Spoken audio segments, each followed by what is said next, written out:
As part of our IGN First exclusive coverage of The Outer Worlds 2, we dove deep into its weapons, some of the wild and wacky ones that Obsidian packed into this sequel.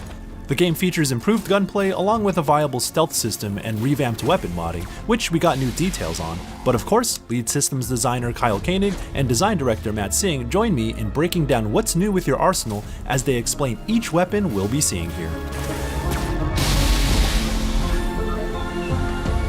So coming into Outer Worlds 2, one of the things we first decided on is we really wanted to step up gunplay. So we took a step back and we said, okay, we really want deep RPG systems, we really want good gun feel, how can we make these interact nicely? And what we landed on was, let's just make the guns feel as good as possible right from the get-go. Let's key in recoil and sway and spread and make all of the things that really make the moment-to-moment gunplay feel satisfying. And then build on top of that with RPGs so that players that maybe aren't invested in guns and they're not trying to have the soldier gameplay, they still have fun with guns and they still feel like their shotguns are satisfying and their sniper rifles can dome enemies from afar. But the player that does invest with guns can still feel like, oh, I've really keyed into this gameplay and it's really powerful now. And one thing that we really wanted to key into is just a higher variety of weapons. And that doesn't just mean quantity, it really means making sure that weapons feel distinct from each other. That might be things like recoil, things like sway patterns, but it also means things like having unique reload animations for each type of weapon. That sounds like a minor thing, but it's actually a really big difference in the feel of a weapon when you're playing through and you feel, oh, this thing's chunking out and I'm slamming this thing in. It feels very distinct and different from something that's like a quick tactical reload, right? And we take that and apply it to all of our firing animations, the recoil, our reloads, how things like mobility interact with weapons, right? We'll have certain weapons where, hey, you can sprint and fire this thing at the same time, and other ones, like big, heavy weapons, are going to be slow and lumbering. So we have a different feel for each of these, and they have their own distinct spaces. That's where we start, and then we start blending in RPG mechanics on top of it. We don't want to compromise the base feel of a weapon. We always want that to feel satisfying, but we want to be additive with really cool synergies with RPG systems.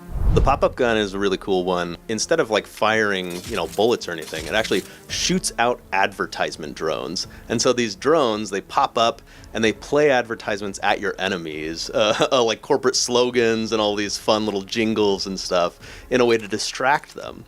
So you can use it to distract enemies, and you can swap to a different weapon and capitalize on that. You can use your companions to synergize with that. Or it also has a fun little mechanic where if you reload the weapon, it'll actually detonate those drones like they're little mobile mines. And so you can use it in a lot of fun different ways. You can put up a wall of them. You can distract a big horde of enemies.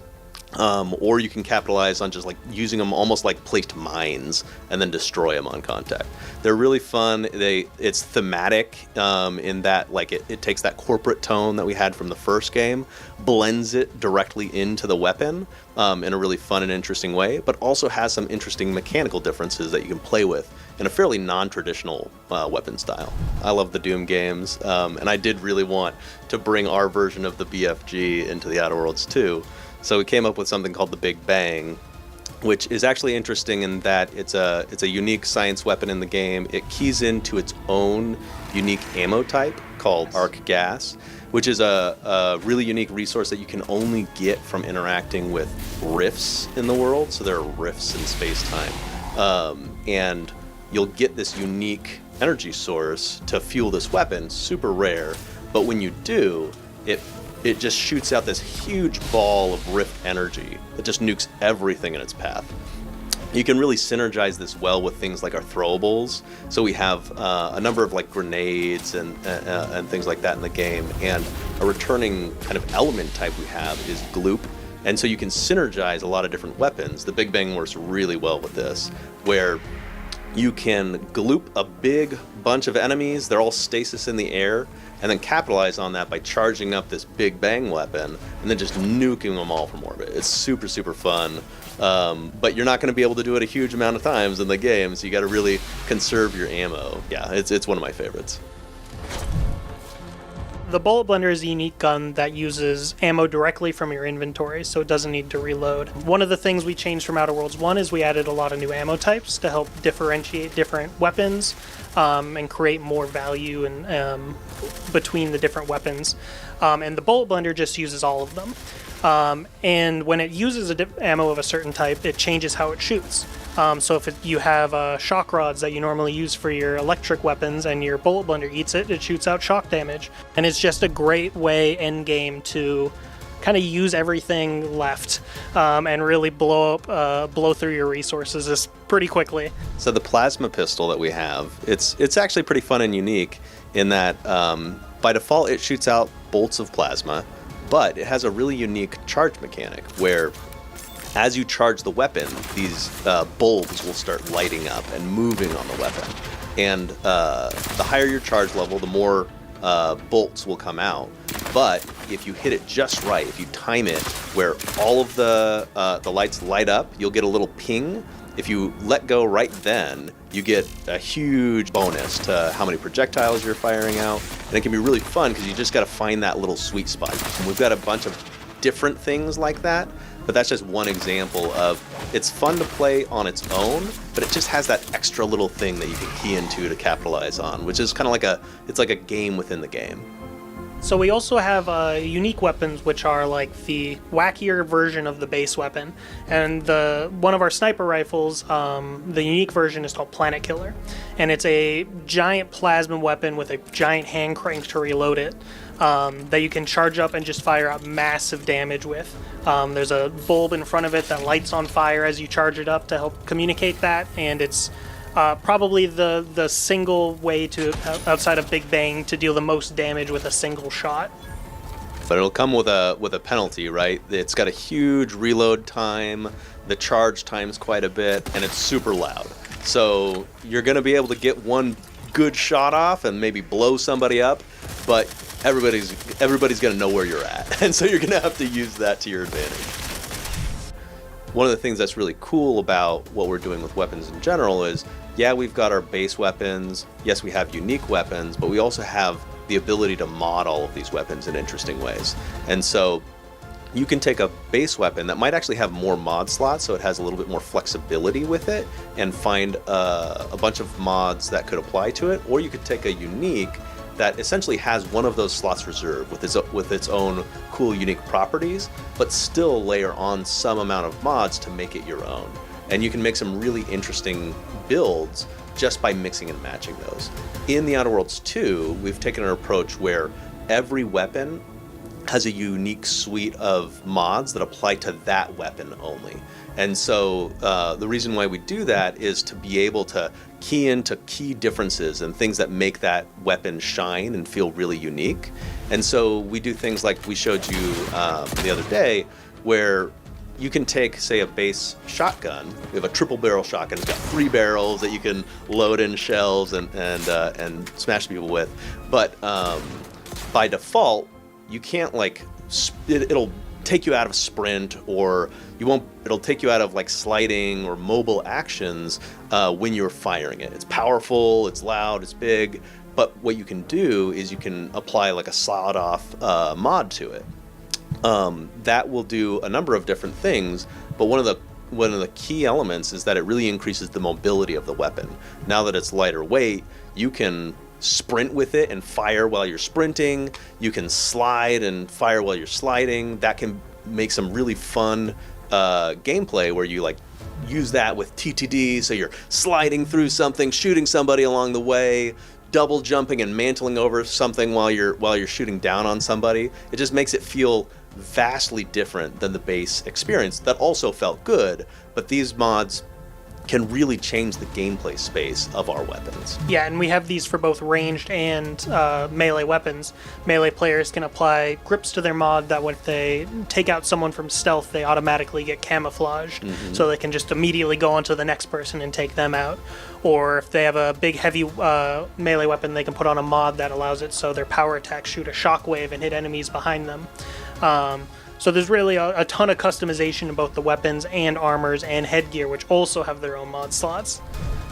For stealth builds, at the beginning of the game, you're going to find that the only thing that's really silent or quiet is melee weapons. So you have blades and other various one-handed weapons that you can sneak up to enemies and take them out in one hit, and investing in skills further increases your ability to take people out. You can mod that further with, as mentioned, grips that grant camouflage and or increase the amount of power attack damage you deal from stealth. And then you can also, if you want to be a stealthy range character, you can find various silencers that make your pistols silent, so you can use those to take people out from afar. Even silent sniper rifles. We even have a silent shotgun as a unique in the game that will instantly disintegrate anyone it kills. Last Whisper, so no one can find the body afterwards. We wanted to broaden the toolbox for stealth players. Some of the ways that we did that are adding things like distraction devices, so now you can manipulate patrols. We also have some interesting stuff where when you're in stealth, we give you a damage preview. So this shows you on the enemy's health bar how much damage am I going to do with my stealth attack. This is really important for stealth players, especially in a role-playing experience, because you want to know, am I going to one-shot this enemy, or am I going to do a lot of damage but start combat, right? And that's super important. So we expose that to the player, and it modifies based off of the weapon that you have, the charge state of the weapon. If you're going to go in for like a power attack, we'll show you, oh, okay, you're going to do increased damage while you're in power attack. Maybe you want to start combat with that. We have additional tools for stealth players like our N-ray gadget, or N-ray scanner, that allows you to see through walls. We have things like our mini-map system that we've implemented, so you can actually see where enemies are and start gauging where patrols are, and start managing kind of your space versus theirs, which can be super helpful.